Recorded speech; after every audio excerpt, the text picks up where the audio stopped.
It was a day meant for love, laughter, and new beginnings. The wedding hall shimmered with golden lights, the scent of fresh flowers filled the air, and the bride and groom looked every bit like a couple from a fairy tale. Friends and family gathered, laughter echoed, and the clinking of glasses marked toasts to a lifetime of happiness.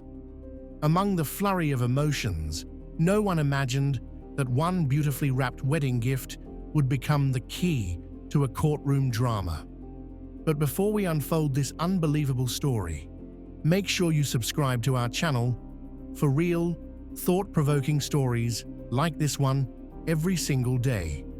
If you love stories that reveal the unexpected truths of life, you won't want to miss what we share next. Now, back to the story. A close friend of the bride, named Rania, walked in late that evening, holding a heavy, elegant box wrapped in deep red silk. She smiled warmly as she handed it to the bride, whispering something that made the bride laugh and blush. To everyone else, it was just another gift. Maybe a delicate decoration, a set of expensive perfumes, or even a piece of jewelry.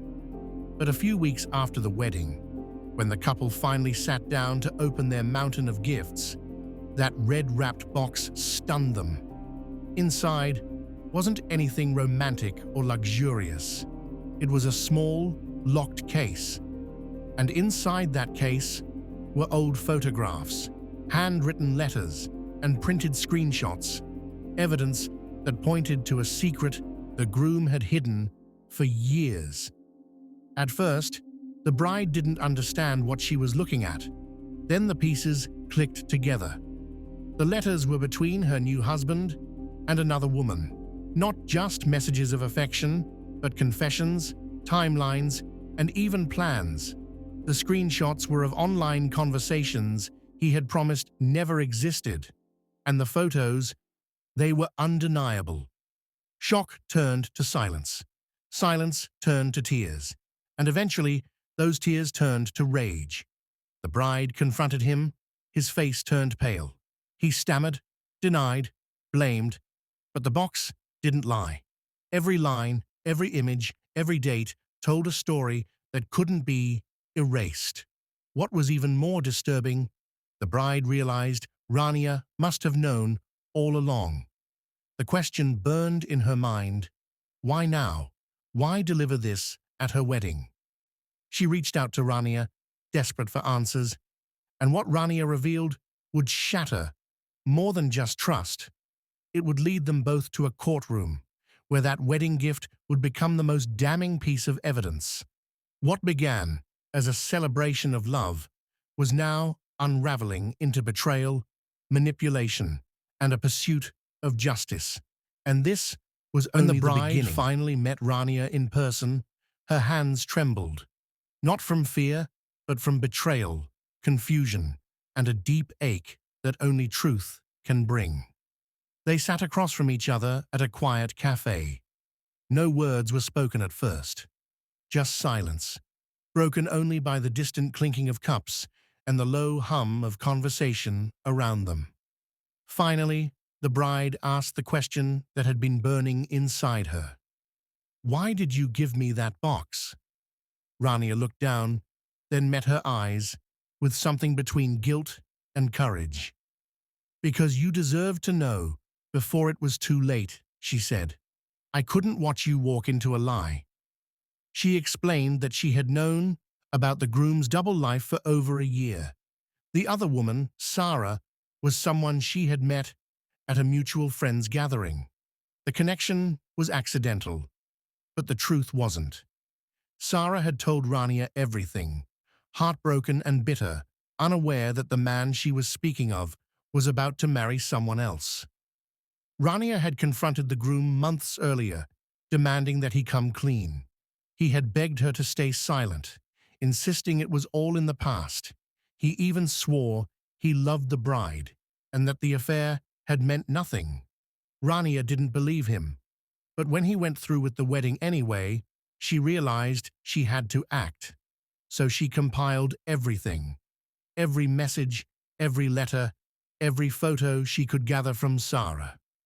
And she chose the most symbolic moment of all, the wedding, to deliver the truth, not to humiliate, but to protect her friend. The bride listened in silence. Her heart was in pieces, yet something in her steadied. She realized that pain was no longer something she had to run from. It was something she had to face, fully, fiercely.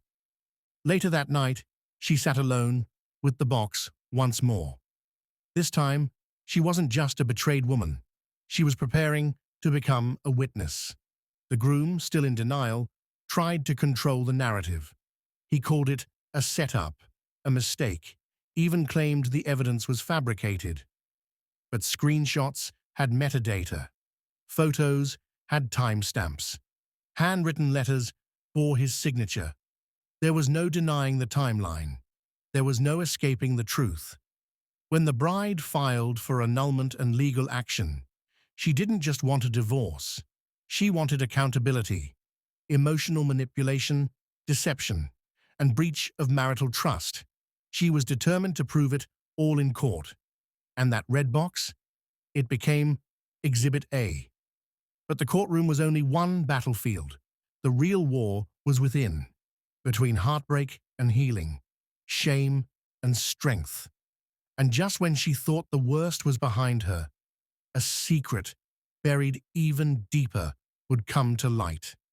A revelation that would connect the groom, the other woman, and Rania in a way she never imagined. The courtroom was silent as the judge reviewed the materials. That box, once a symbol of celebration, now sat labeled and tagged, sealed in evidence, a witness of its own. But while the legal process moved forward, something else stirred outside the courtroom. Something deeper, messier, more human. The bride, now legally referred to as the plaintiff, received a message from Sarah, the other woman. It was unexpected, short, polite, just 5 words. "Can we talk in person?" She hesitated, but curiosity, or perhaps a need for closure, won. They met in a quiet park. For a moment, they just stared at each other. 2 women, 2 versions of the same lie. One told she was the one, the other promised she was the only one. Both betrayed, both used. Sarah was not the villain the bride had imagined.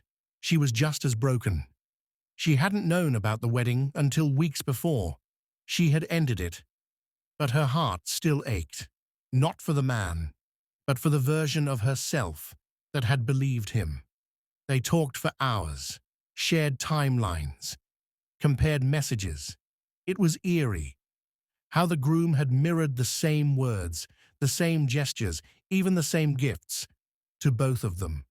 He had crafted lies with surgical precision. But then Sarah said something that caught the bride off guard. "He did the same thing to Rania years ago." The words hit like a lightning strike. Rania, the friend who had exposed him, the one who had saved her? Sarah nodded. They were together once, briefly. She left him when she found out he was talking to someone else, me. That's how she and I met. It was too much, too layered, too painful. The very person who had protected her had once been caught in the same web. Suddenly, everything made sense. Rania's silence, her intensity, her decision to give the evidence on the wedding day. This wasn't just about justice, it was about redemption, about finally stopping a man who had built his identity on betrayal. Back in court, the case became stronger. 3 women, 3 overlapping stories, 3 sets of messages, each reinforcing the other. The judge allowed each of them to speak, not just as victims, but as witnesses to a pattern of deception that had left a trail of emotional ruin. The groom's defense crumbled. He couldn't answer the questions. His lies unraveled faster than he could speak. And the red box? It sat there the entire time, silent, still, powerful. But the most powerful part wasn't the punishment he received. It was the unity of the three women, once strangers, now sisters in truth. Not because of what they had suffered, but because of what they chose to do with it. Still, there was one final twist none of them had seen coming. One that would reveal not just how far the deception went, but who else had helped him hide it. The courtroom echoed with the closing statements. The evidence was overwhelming. The judge had heard it all. The deceit, the emotional damage, the manipulation. The verdict was just days away. But while the world outside continued unaware, a final piece of the puzzle emerged from a place no one expected. An anonymous email arrived in the bride's inbox. No subject line, no sender. Just one line of text. Check the company records. At first, she ignored it. She assumed it was spam. But something gnawed at her. She clicked it open again and noticed an attachment. It was a scanned document, an old contract, signed by the groom and someone else, her father. Her breath caught in her chest. She dug deeper, called her father, pressed him. He hesitated, deflected, until finally the truth came out. Years ago, before she even met the groom, her father had made a deal. A business partnership with the groom's family.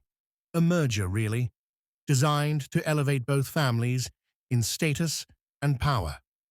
The marriage, as it turned out, was part of that plan. Her engagement wasn't born of fate. It was arranged quietly, disguised as chance. She had been chosen, not out of love, but out of strategy. And her father knew. He knew the groom's character, the past rumors, the other women. But he believed it was manageable. He believed people could change. He believed appearances mattered more than reality. That knowledge shattered her all over again. The betrayal didn't stop at the man she married. It came from blood, from the very people who were meant to protect her. And yet, in that crushing moment, she didn't crumble. She stood taller. In court, she brought the new evidence forward. The judge allowed it, recognizing the deeper pattern of control, deception, and coercion. The groom didn't just lie to his partners. He manipulated families. He had built his world on lies and forced others to carry the weight. The final ruling came down swift and sharp. The annulment was granted. The groom faced penalties for defamation and fraud. His professional licenses were suspended. His family business was audited. The dominoes fell, one by one. But for the bride, now no longer a bride, true justice wasn't in the courtroom. It was in the quiet resolve that she would no longer live a life chosen for her. She reclaimed her voice, her story, her future. As for Rania and Sarah, they too moved forward, no longer tethered to the past, but bonded by truth. Together, they formed an advocacy group to help women caught in emotional manipulation and deceit. What began with one gift turned into a movement that would empower many. So the next time you see a beautifully wrapped box, remember, what's inside might not be what it seems. And sometimes, truth comes dressed as a gift. If this story moved you, don't forget to subscribe to our channel for more real-life stories that reveal the raw, powerful truths hidden beneath the surface. Your support helps us bring more voices into the light. Until next time, stay strong, stay awake, and never ignore the red flags dressed in ribbons.